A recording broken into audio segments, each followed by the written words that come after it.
everyone, and welcome to the relaxing tones of lunch therapy. You know, when we were kids, they said 90% of the jobs that you all will be doing when you get older haven't been invented yet. And I feel like the job that I'm doing now hasn't been invented yet. This is a place where you take a break from the news cycle. It's called lunch therapy. I see we have someone in the chat room, Jose Salas. Awesome person. Glad to see you here. I've got an awesome person telling a crazy story today. So let's get into this. It's lunch therapy.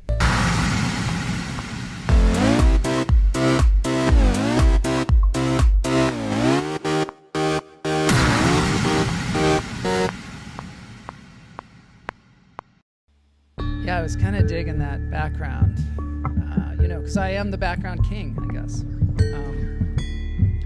We are in the situation here where we are going to be breathing. There is a name here called Ned Ryerson. I don't know if any of you know who Ned Ryerson is. That's a clue to who our guest is on Friday. Okay, we're going to take a breath in through the nose, out through the toes.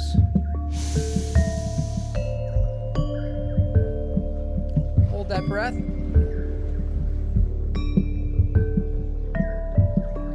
And let it go.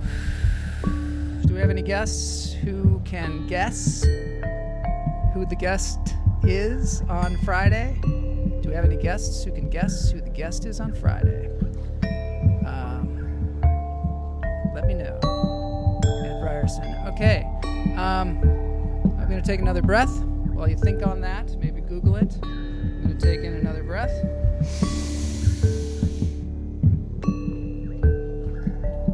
Cade wins. Who is that? I know who Cade is. Let it out. Who's the actor who plays Ned Ryerson in Groundhog Day? That's the trivia question. Third breath.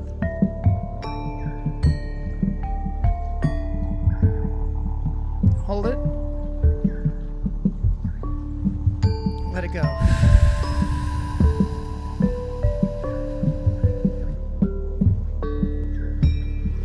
Give you a picture of Ned Ryerson here. Let's see, Groundhog Day. There he is. That's our guest for Friday. He's an actor that has done a lot more than Groundhog Day, I'll tell you. Some really great stuff. Silicon Valley, Californication. He was in Memento. His name is Stephen Tobolowsky. So we're going to talk to him on Friday. I hope you'll all join. There we go. Kate got it right as I put the thing up. I don't know. That seems like that. I think Kate wins a free lunch therapy shirt. That's what I'm thinking. Because that was quick. That was quick, and that was before I put the thing up on the screen, I'm sure. All right, so let's just take one more breath. I'm going to do 4 today because we got Tommy Sowards on the show, and Tommy is a really, really interesting character. I think you're going to love him if you don't know him already. In through the nose, out through the toes. Hold it. I like the silence. And let it out. Okay, I'm feeling pretty relaxed, but I think we can get to another level of relaxation by watching some whales. Because I've been thinking about, how to relax. Because things, can be stressful out there. Lots of stuff going on. Can be super stressful. I think that whales really put it into perspective. We had Ocean Week, and I realized that the world is mostly ocean, mostly water. And I watched a lot of things that showed me what was out there that I've been totally missing because I am a biped that walks on the earth, does not swim through the ocean. And I've been afraid of the ocean for most of my life. So maybe when we, get back out there for real, I can hit the ocean talk to some whales. But until then, we have YouTube, where we can experience the sounds of whales and the whales going through the ocean. This is just let me find another one where, I mean, it's so beautiful and so relaxing, and I love the sounds that they make. Moving on, the next thing that I have to present is so a lot of times we look at live things that are going on the web, because there's a lot of live stuff out there. This is a live stream of some kind of game reserve, which kind of frightens me because I don't know what that means, game reserve.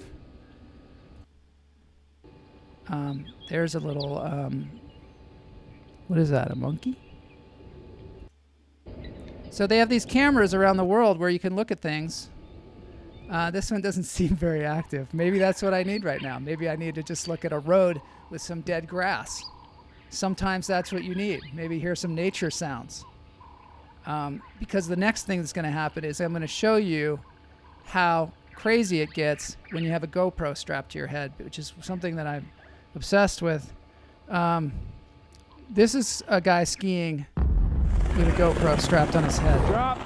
And I was talking to y'all about how you get kind of crazy when you got one of those things on your head, and how this guy's snowboarding, and this just doesn't seem safe. So it's a lot safer to do from your computer, like we're doing right now.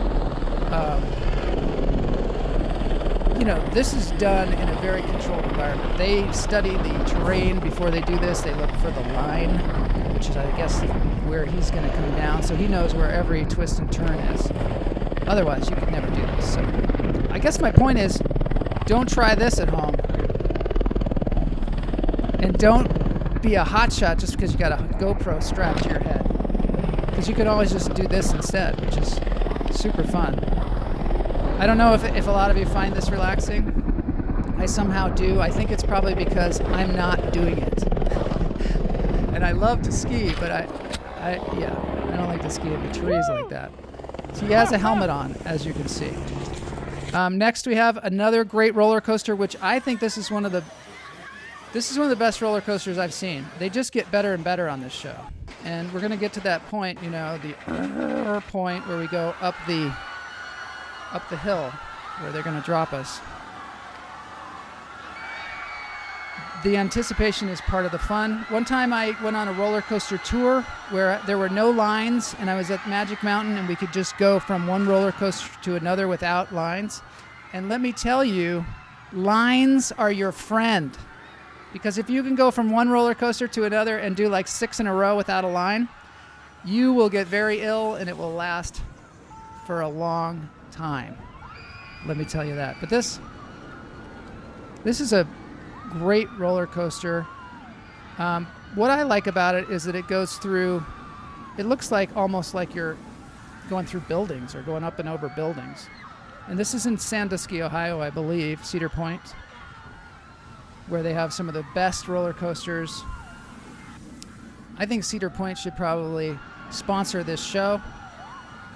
Maybe we can get that handled. Moving on, because I've got one more thing that I want to show you. This is a gondola ride. This is just to kind of bring us back down to the relaxation point that we're going to have to get to confront Tommy Sowards in the Trash Panda Comedy Room, which is coming up soon. A little music would be good here. Okay. This is Lunch Therapy, and we like to relax and breathe, and then jump into the Trash Panda Comedy Room, which the Trash Panda Comedy Room is a brand new lockdown quarantine room, soon to be publicized worldwide. Here it is, Trash Pandas.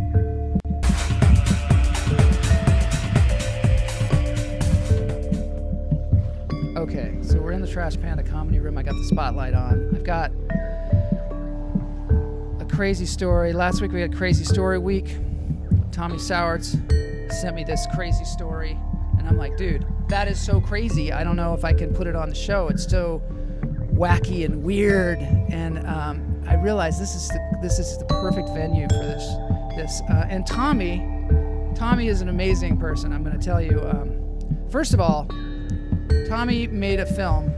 He used to do a lot of videos for rappers back in the 80s, and as a result, he made a documentary film, and it was called Slippin', 10 Years with the Bloods. I highly recommend this documentary film. He lived with gang members and made this incredible documentary film.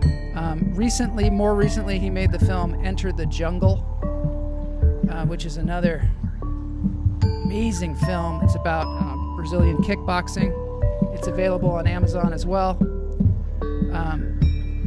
Also, here I am with one of the members of the Grandmaster Flash and the Furious 5, Melly Mel, and the only reason I'm standing there is because of Tommy Sowards. He is a pillar of the community. This is Tommy in the latest movie that he acted in, which is called Kill Me Today, Tomorrow I'm Sick. Seriously, that's the title. It's like an action comedy film, and it's available on Vimeo. So, without further ado, here's a crazy story from Tommy Sowards, and here's also an intro for Crazy Stories that's done by our friend, Boney. We're going on the whale telling crazy tales. We're going on the whale telling crazy tales.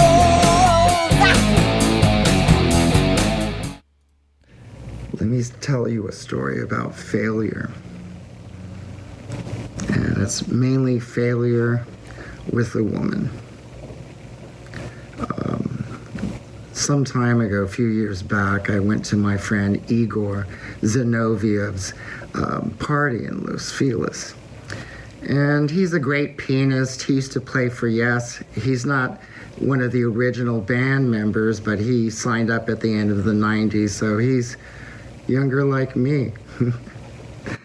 But anyhow, I'm at his party and I meet this beautiful young woman. She and I hit it off. We talk, we get kind of touchy, and then she excuses herself and goes to the bathroom. And Igor comes up to me and he goes, "Tommy, why are you talking to her? Why are you hanging out with her? She's so dirty. She never showers. She's so stinky, so Topanga Canyon." So when the girl comes back, Igor leaves, and I kind of whiff the air, and I don't smell anything bad. I don't smell anything bad at all. I think Igor is cock blocking me. So I think, like, fuck him. So I have a few more drinks with this girl. We get a little more touchy. And then she asks me if I want to ride home. And when I start to tell her where I live, she says, "I know where you live." And I'm thinking, you know what? This is a closed deal. We're going to have a great night together. This is what I'm thinking. So and she kind of is kind of reminiscent of let's say a hipster hippie. And so we get to her car, and it's this brand new Cadillac. It still has paper plates on it. And when we get inside, she starts the car and starts driving, and I immediately smell something horrible. Igor was right. This fucking Topanga Canyon hippie girl stinks. Fuck. So I cracked my window, And I look at her and she looks at me and I can tell she knows that she's stinky. And she cracks her window open too. And for the next 5 minutes, it was quiet. It was the longest fucking ride of my life. You know, all the heat between us dissipated. And, you know, I wasn't interested anymore. So when we get to my house, I just kiss her on the forehead and tell her it was nice to meet her. And I run to my house. I open the door and I immediately have to pee. You know, it's kind of like Pavlov's conditioning. I get home, I have to piss. So I run to the bathroom, and as I'm peeing, I have this long hallway. You know, I look down the corridor and I see all these muddy footprints leading up to me. I look down at my shoes and they're covered with mud. Suddenly a wall of smell hits me. It wasn't mud, it was dog shit. And it wasn't her, it was fucking me. So the next morning I call Igor and I start to tell him the story, and he says, yeah, that girl called and she says you ruined the interior of her brand new Cadillac, you know, with dog shit everywhere. And I was so embarrassed. I said, Igor, please tell her I'm sorry. You know, I was embarrassed because I was really attracted to her. Now that was a crazy story. So it turns out he had dog crap all over his shoes. One other thing that I want to mention, Tommy is great because he's the only person that will tell me a story like that and be lying down. Today is Tommy Sowards' birthday. So I want to wish Tommy Sowards a super happy birthday. Give him a lunch therapy. Happy birthday. I hope that you're having fun out there, wherever you might be.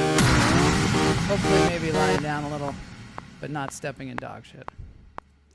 All right, we're here in the Trash Panda Comedy Room. That, you know, I think that Igor guy in Tommy's story. Can I get a spot here from Boney? Could I get a spotlight? Oh, thank you. Yeah, so, Ganell says, happy birthday, Tommy. I'm sure Ganell loved that story because there was a lot of weird smells. And Ganell loves that. You know, but I think Igor was jealous. And so that's why he was saying all that weird stuff about the girl being smelly, which is just an odd thing to say. I used to be a person who was very jealous, which is a terrible attribute to have. Clearly, it's maybe based in insecurity, I guess. I think I was very insecure, and therefore I would be very jealous, you know, if I had a girlfriend or something like that. So I apologize to any girlfriend that I had during that time because I would mull over things in a ridiculous fashion and compare myself to others and just get into a whole thing. And, you know, I don't do that anymore. I think maybe somewhere along the line I was hypnotized or something happened where it just doesn't happen anymore. I'm so glad to be free of that because how did I work through it? You know, I did a lot. I kind of focused on it for a little while. And I really do think that it was some kind of therapy session somewhere along the line that I had with somebody where they worked it out. I think they went back to some source incident where I didn't get what I wanted or other people were getting things and I wasn't. And they found that thing and it just kind of dissipated completely. And because that is just a horrible thing. And as an actor too, it's sort of like that too, where you're always going to have rivals and always going to have people that are doing better than you are.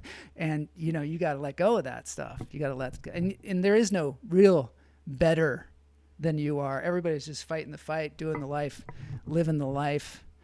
Because we got to live our lives, right? When I moved to Chicago, I had a roommate who was actually my friend's friend from college, or friend's roommate from college. And I didn't know him very well. And you know how that is? You get put into a place where you're completely on your own and you kind of are reinventing yourself. I had never been to Chicago before, and I met him. His name was Robert, and he had his family. He had a really wonderful family, and I, thought we were cool. I thought we were cool, but I think there was something that he saw in me that wasn't really there. I was kind of, believe it or not, I was sort of an introverted person, sort of a shy person. So sometimes I think I didn't even know it, but I was coming across sort of like as arrogant, or maybe somebody that, had a lot of opinions about you or whatever. And maybe that was true. But whatever it is, he was very suspicious of me. But it also didn't help that when he was in college, I found this out later, when he was in college, one day he was walking on campus and he thought, my girlfriend's cheating on me and she's at the Burger King. He just had this cognition, and he just went directly to the Burger King. He walked in there. There was his girlfriend with this other guy. She was eating his Whopper. I don't know. They were sharing a Whopper.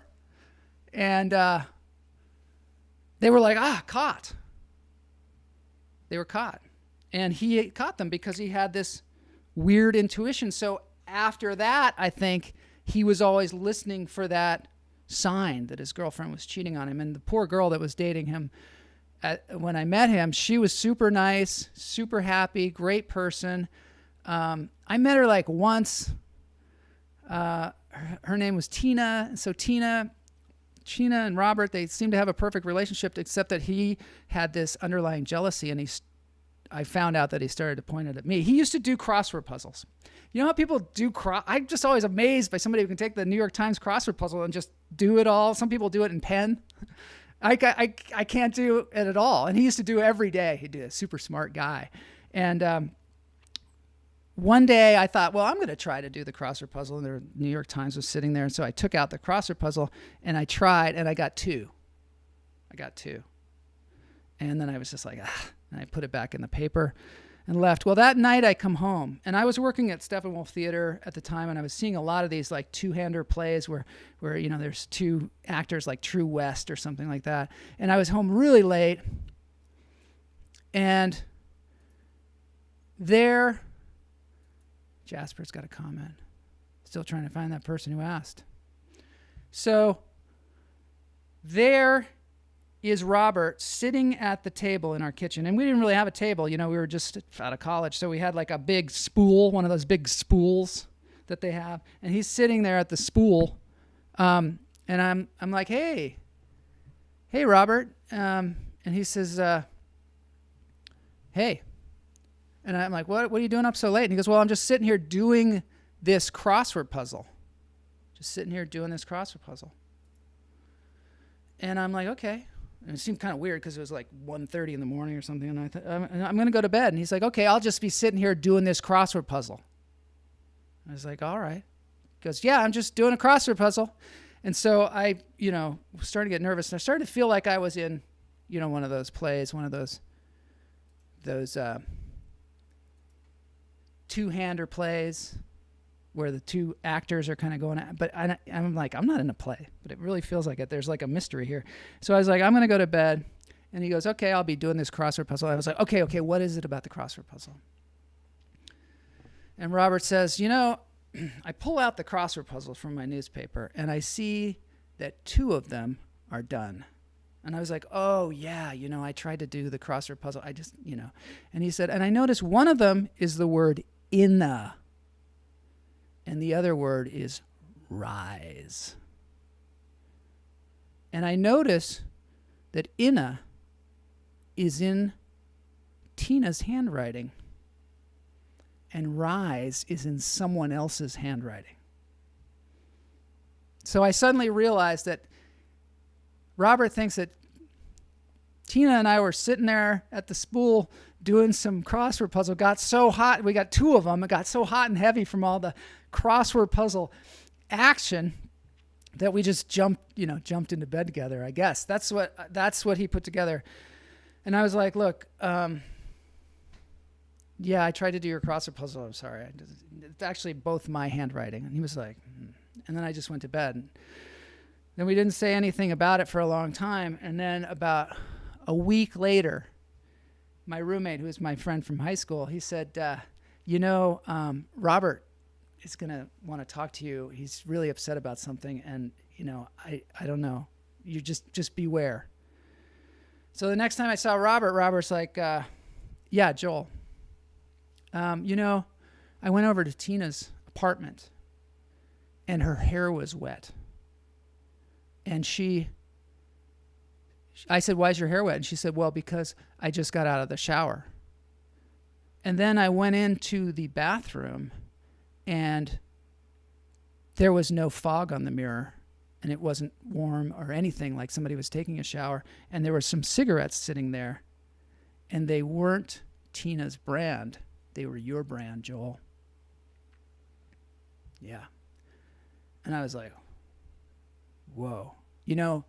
I've met Tina like a couple of times. I don't, and he's like, but that's not the main thing. The main thing is, then I went into your room. No, I don't. I smoked maybe when I was 20. Maybe I tried it out. I actually had a brand. So he went into my bedroom and he goes, I went into your bedroom and in the sheets, I found this. And he holds it up and it's an earring. It's Tina's earring. And I'm like, well, I don't know anything about it. I mean, really, seriously, to this day, I swear to you, I've met her a couple of times. I'm starting to feel guilty just from the story. But, this is one situation where I'm the hero of the story, and I was.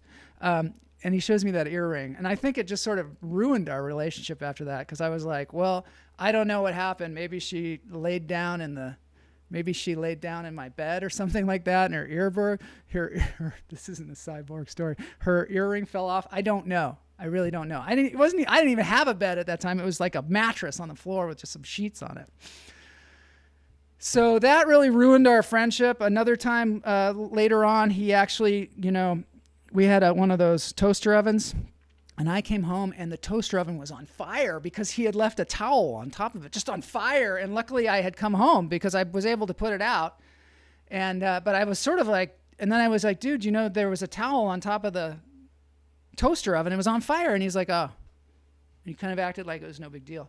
And then this is the straw that broke the camel's back. He had a boombox. And back then, everybody had a boombox, but they were kind of pricey. They were kind of expensive. And how did he know it was her earring? Well, it's his girlfriend, of course. He knows all her earrings. He has them categorized. He probably even knows which side it went on, because he had to watch her all the time because she was, cheating on him with Joel Marshall. So he has this huge boombox. They're, a big deal back then. And I came home one night again, and he's like standing there in the kitchen next to the spool, and he's like, my boombox is gone. And I was like, oh yeah, sorry about that. It's terrible. I didn't know. What happened? He goes, somebody came in and stole it.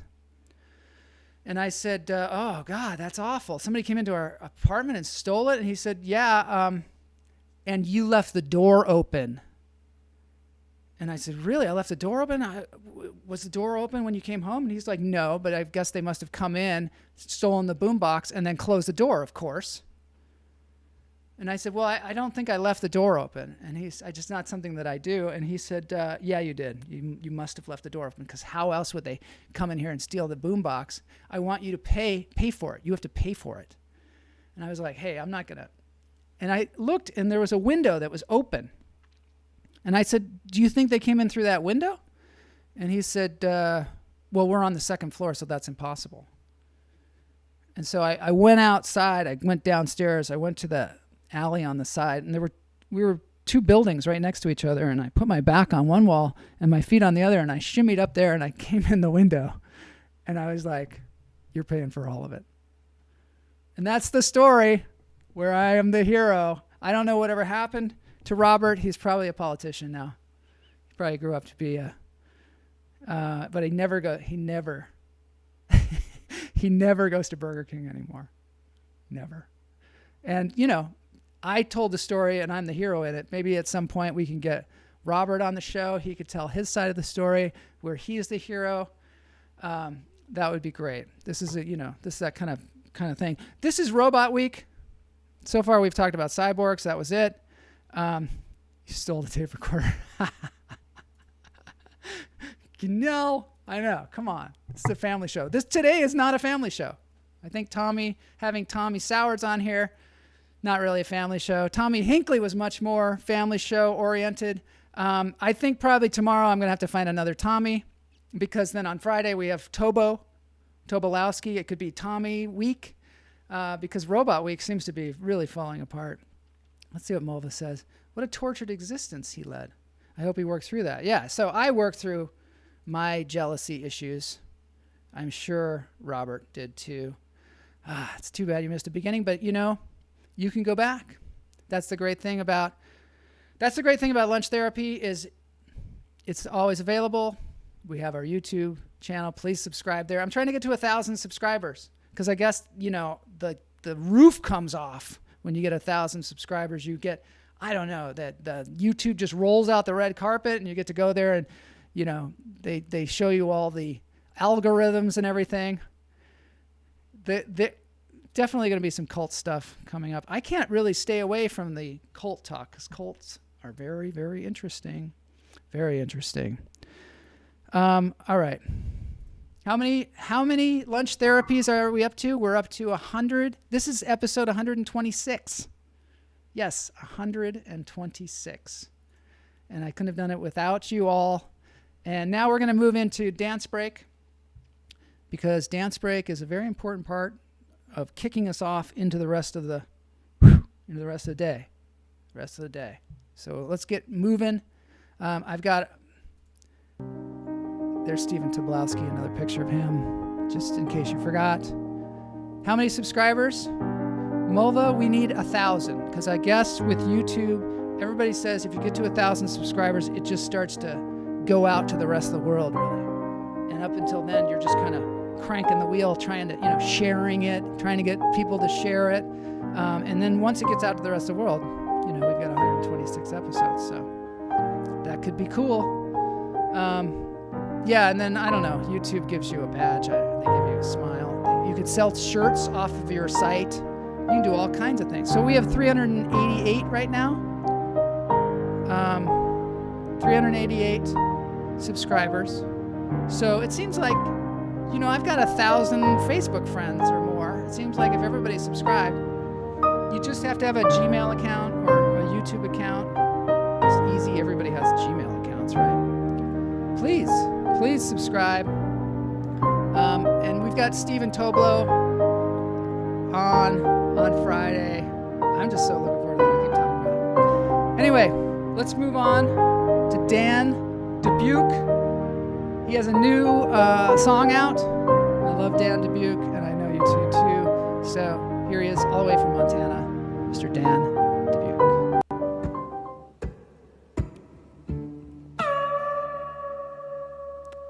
I love this guy. This song starts out a little slow because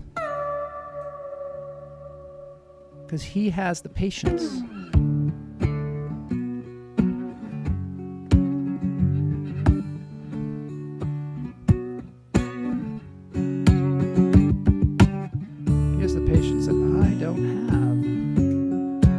I end up talking through the whole thing, which I'm not going to do. I'm just going to dance.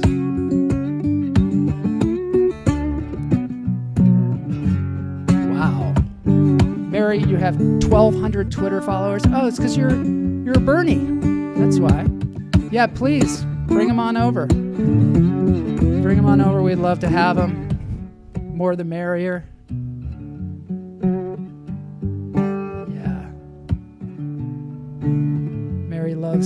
Loves Dubuque. I love Montana in general. It's so beautiful there. And the cool thing about Dan is he plays out in the wilderness. So we can enjoy that. Todd Lee, you can always watch the replay if you want to catch up. There was a crazy story in there. You would have liked it. Tommy Sowards. Happy birthday to Tommy Sowards. I just got to wait until it starts really rocking here. You can always watch this on Dan Dubukes. I don't know why I can't say Dubuque. I can't say anybody's last name on the show. I couldn't even say mine. Toyd. I like to pay a little bit more of his stuff because I'm in contact with him. He knows when I play something, I send him a little money. Venmo him. His Venmo is on his YouTube channel.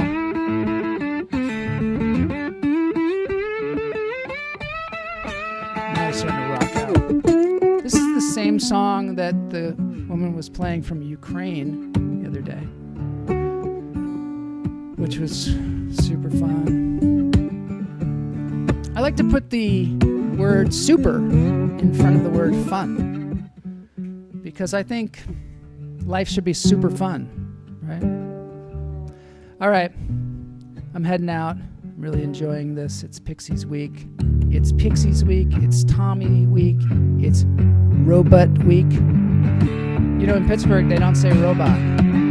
They say robot. That's what I found out. Pretty sure that's the truth. Maybe some of my Pittsburgh relatives will tell me whether they say robot. It sounds like they're joking, robot. Who knows? Anyway, here we go. See you tomorrow on Lunch Therapy.